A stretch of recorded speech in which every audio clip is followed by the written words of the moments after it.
I'm thinking ahead, you see. If you're going to live in a tiny house, I'm going to make your life as inconvenient as is humanly possible. Good morning, everyone. Dave from the wee hours here today, checking out Tiny House Sim, or Tiny House Simulator if you don't feel like abbreviating things. Little demo, little teaser of Tiny House Sim, where I'm going to, once again, rebuild and decorate a house, but on a much, much smaller scale. Well, Uncle Harry's popped up and very foolishly given me the keys to his car, or truck, really. It's one of these trucks I don't really like. Like, look, I love a truck. I drove a truck for many, many years, but this is a silly truck. The whole point of a truck is that you've got a big bed to put things in. This is a very tiny bed with a big back seat. I'm going to tell you right now, there's nobody in the back seat. I don't like people that much. All right, head over to the shop. I'm just going to take the most direct route. I mean, I'm in a truck. I may as well do some off-roading here. Coming through, people! Destroying the local ecosystem as I do. Well, Uncle Harry has thankfully just buggered off and left me to the tutorial here. Hey, tiny house wizards. I am a bit of a wizard with decorating. I'm famous for it. Daniel and I are ready to turn our tiny house into a little slice of paradise. Living room and kitchen are combined into one small space. Yeah, we call it a studio apartment. It's not that revolutionary. It's just a studio apartment on wheels. Okay, so they're like parking their house here, and I fix it, and then they take it away. Well, this is really convenient. I've spent some time in the contracting world. Usually you have to go away somewhere and then, come back, but they're bringing the house to you. Wait, pick up. I'm not picking up the entire thing, am I? Oh, I'm picking up like a door or something. Okay, make that stop. So it looks like I've got to remove something, paint something, and then buy some things. Okay.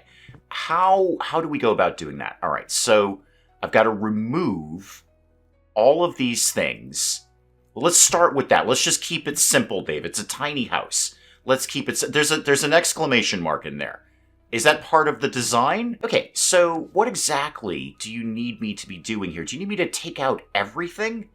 Two of those. Remove. Let's focus on removing things. Okay, so you hate that art. Actually, that one's not bad. I would hang that. There it is. Okay, destroy this. Get rid of it. What do I do with it exactly? Put it out here. You know what? I kind of like this. Can I have it? Darn, I can't have this. Here we go. I need the cellar thing. Okay, so get rid of that. And the game just froze. And there we go. Okay, much better. And get rid of that and that and that. Hey, it's just a demo after all. Hey, thankfully, all the things I seem to get rid of are highlighted in yellow. Am I supposed to be selling all these things? I think I've sold your computer. Guys, you must need that, right? Well, that seems to have done the trick. I don't know how these guys are going to email me anymore. Maybe on their phone. Probably on their phone. All right, now paint things. So paint. Yeah, there we go. That looks like painting. Okay. Shop menu and buy a paint bucket. Okay. So paint bucket. That'll probably be under paint. Surface finishes. One large paint bucket. Okay, do I get to pick a color? Or just one bucket?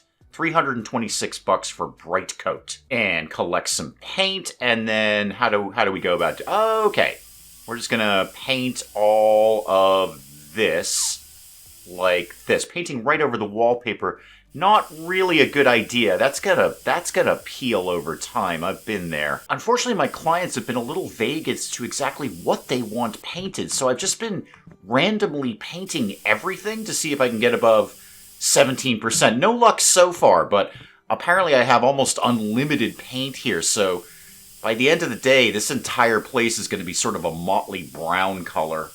Good news, bad news. Good news, I figured out the paint issue. Bad news, I painted their entire place in the wrong color. Whoops. I think it looks fine. I think it's, you know what? It's fine. It's absolutely fine. This is apparently better, though. A little bit on the floor. That's fine. Put a rug over it. No, that bit's fine. Just put a rug over that. That's good. You guys know I'm gonna have to charge you for all this paint, right? Not my fault that you didn't specify what color you wanted, or indeed where you wanted. It's, I'm gonna have to put this on the bill. That took time, Now I just gotta squeeze all of this furniture into here. So I've done that bit. Now we're down to one kitchen cabinet. Do you need it specifically in a kitchen area, is what I'm asking. Could we put it, say, in the bathroom. Would that work for you? I know you don't have a lot of space in here, but if we maybe tuck this, look, what you can do is you can just sort of like lean over it and then sort of get into the shower there. No, you're not into that. Hey, the sink is going to have to go in the corner because I believe that's where the plumbing is. I don't know that for a fact. I'm not a licensed plumber in any way, shape, or form, but I'm just going to go ahead and say there's probably water behind there somewhere. And the stove could go. Can I put it on top of this? Like, that's a tiny house kind of thing, right? You stack things. You use height rather than width. No, that's probably, you're not going to be able to reach that. You're not going to be able to boil any water or anything. You know what? I will make this super convenient for you. Here, close this door. All right? I'm going to put the stove right in front of the couch. And then you're sitting there, you're watching TV. I don't know where the TV is going to go yet. But hopefully I'm going to put the TV somewhere over here. But you're watching TV, maybe over there. It might go over there, so you might have to crane your neck a little bit. Yeah, no, it's going to hurt after a while. But you could just be boiling water right here and like making ramen noodles, because I'm assuming that's all you eat. See, look, we're going to get this started right now. So we're going to put a saucepan down there. Well, I don't know if you want sauce. I have no idea. What do you put on ramen noodles? I usually just eat them as is. As little packets, sometimes they're a little much. Like, sometimes I only use like half the packet. Because, like, sometimes it's a little too spicy, isn't it? It's a little too much. And the tea kettle can go over here, and it's a cutting board. Okay. What if we pretended that was a doormat for just one shoe? So you could come in, and you could wipe one shoe on the doormat, and then you could kind of hop over and wipe the other shoe. I'm doing tiny house solutions here. I'm being very... Let's put the TV... right there. You know what? That actually makes a degree of sense. And it really opens up the room, too. When the TV is off, it's like a mirror, and it makes the tiny room look bigger. I am a genius. Table is going to have to live over here, because I don't really have a lot of room for any of this stuff. Can we put the plant maybe on where? How about, can we put it in the corner, maybe? Yeah, right by the door. It's going to need some light. You're going to have to put it near some sort of window. Oh, God, there's more cabinets. Yeah, I mean, that's going to broadly block the door. You're not wrong. I see where you're going with that, but it's a tiny house. I don't have a lot of room here. Might I suggest actually removing the door and just having an open concept kind of thing where you can just walk from one place to another? Knives you're going to want right by the door, because when the intruders come in, because you're going to be living in the woods, aren't you? I mean, look at this place. You're living in the woods. You're an off-grid kind of person, aren't you? There's probably solar panels on this roof. And maybe a wind turbine, and I don't know, a generator or something. You're definitely living on. There's probably something organic up there, organic okra or something along those lines. So when the intruders come, which they will, because you won't be living in a safe area at all, you're going to want the knives right by the front door there. What am I looking at here? A coffee box. Oh, thank God we're getting intelligent around here. All right, coffee can go right up front. That goes without saying. And then the blender, yeah, you're going to want to blend up that okra. Okra raw it's like all kinds of no good. A dishwasher? Seriously? A dishwasher? What? You're gonna be living by the river, just go wash them in the river. Do I look like I have room for a dishwasher around here? It's gonna have to go over there. It'll hide the paint. I said put a rug over it, and then I bought a rug, and then I didn't put it over it. But, you know, the dishwasher can cover a little bit of that. No, you're paying me for that. You're definitely paying me for that. Okay, be wicked careful when you get up off the couch, because I'm putting the cabinets right behind them. Just be wicked careful when you get up off the couch. You're going to crack your head open with that thing. And then you're going to come crying to me like, oh, I've cracked my head open. I'm bleeding from this open head wound. Head wounds never stop bleeding. Why did we buy a tiny house from you? I do like your windows, though. They give the place kind of a prison cell feel. Like, it's like bars on the windows. It's awful. We've got... Dude, in this room, you need 2 rugs? This is a 1 rug room. I'm telling you that right now. As someone who spent time in the contracting world, this is a 1 rug room.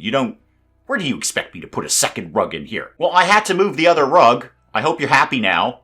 I hope you're happy with your rug selection. 2 rug room, I don't think so. Air conditioner, yes, vitally important. Let's make sure that goes near the prison window over here, and then there's just a box. Just a ring. You know what? That's just going to have to live right there. You'll probably trip over it. Toaster. Oh, put that by the sink, because that's where you want electricity, is right by the running water. And then, yeah, you're gonna put a plant in here, aren't you? I saw that one coming. Put that guy up over there, and then it'll be really, really hard to water it because the dishwasher is right in front of it. I'm thinking ahead, you see. If you're gonna live in a tiny house, I'm gonna make your life as inconvenient as is humanly possible. What is with all the grain jars? How many jars of grain? You know what? Hang on, I gotta go downstairs. I gotta see how many jars of grain that we have. Okay, technically 2. One is for rice, and we use that all the time. I say technically 2 because I'm not sure if spaghetti counts as a grain. I mean, it's long and thin like grains, but it's a pasta. It's not really a grain. And P.S., the spaghetti that is in that jar is for decorative purposes only. I have had that spaghetti for almost 20 years. That is not a lie. That's a very true story that Dave just told you. I put spaghetti in a jar about 20 years ago and said, that's a pretty good place for spaghetti. And it never got used. So it's been sitting in the jar, with no exaggeration, I swear to you this is true, for about 20 years. It's moved. It's moved with us. It's gone from apartment to house. It's gone everywhere. I've had that spaghetti longer than I've had 2 cats. All right, I think we're done. So if we hit this, do I want to finish this job? Yes, I do. Do I get money for that? Because I gotta put the extra paint on the bill. That's time and materials, man. Time and materials. Oh yeah, this looks good. This is fun. I've done fun things here. Apparently, I gotta deliver it to them. That was not what I thought. I can't. I need the backup camera for this. No, yeah, there we go. This is okay. I got to attach the trailer. Yeah, oh dear. No. This is no good. I'm not qualified to drive these things. Dear Lord, get out of my way. This thing steers like a cow. Come on, go. I should get like a police detail for this or something. I am wholly. I've driven with trailers before, small trailers, not big trailers like this. I wasn't even good at the small trailers. Are these things okay for off-road? Yeah, this seems fine. Probably shouldn't try to overtake when you're hauling a huge trailer, but I've seemed to have done it. I've successfully done it. Trailer park is kind of... Oh, do you live out by the fun fair? Do you live out by a fair? You live by a carnival. Oh, that's so awesome and probably incredibly annoying. Dude, you should be embarrassed that I'm passing you with a giant trailer. Do you know how slow you have to be driving for that? Also, I just completely overshot where I needed to be. Now I gotta back up a trailer, which is basically like my version of hell. Because it just fries your driver brain because everything is in reverse.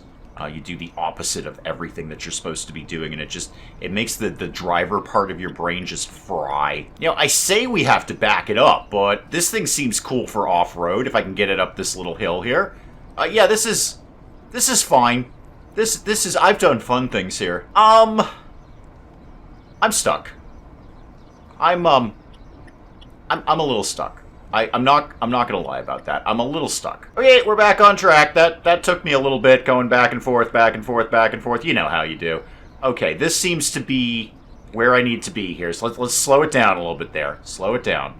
All right, bringing it in.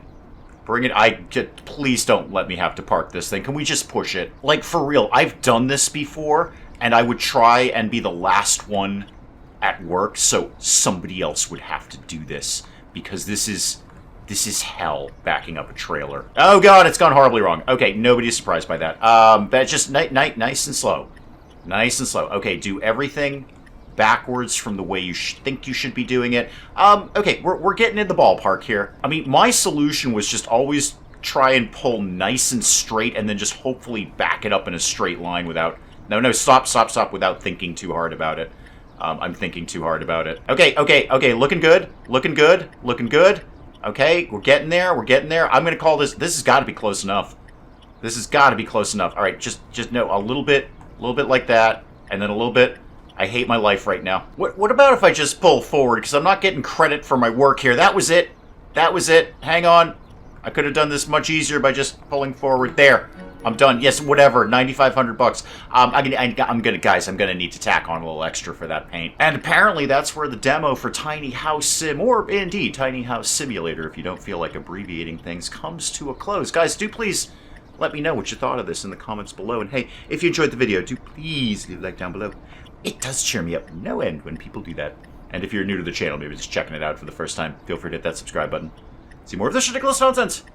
Until then, I'm Dave. Thank you, as always, for joining me in the wee hours, and we'll see you next time. You know, an argument could have been made that spending an obscene amount of money on researching the theater just so I can get a sign that says Electric Boogaloo may not have been my smartest move. That is a strong argument, and that's an argument that you'd probably win, frankly. Wow, naked guy sticks his hand in a beehive. This can't end well. I don't know where I would see a leather carpet, but I'm going to imagine I had to pay an entry fee to see it. I have a cylinder.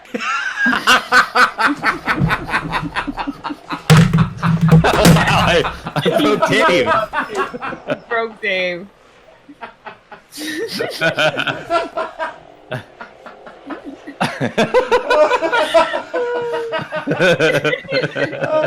Talk amongst yourselves, I'll be back.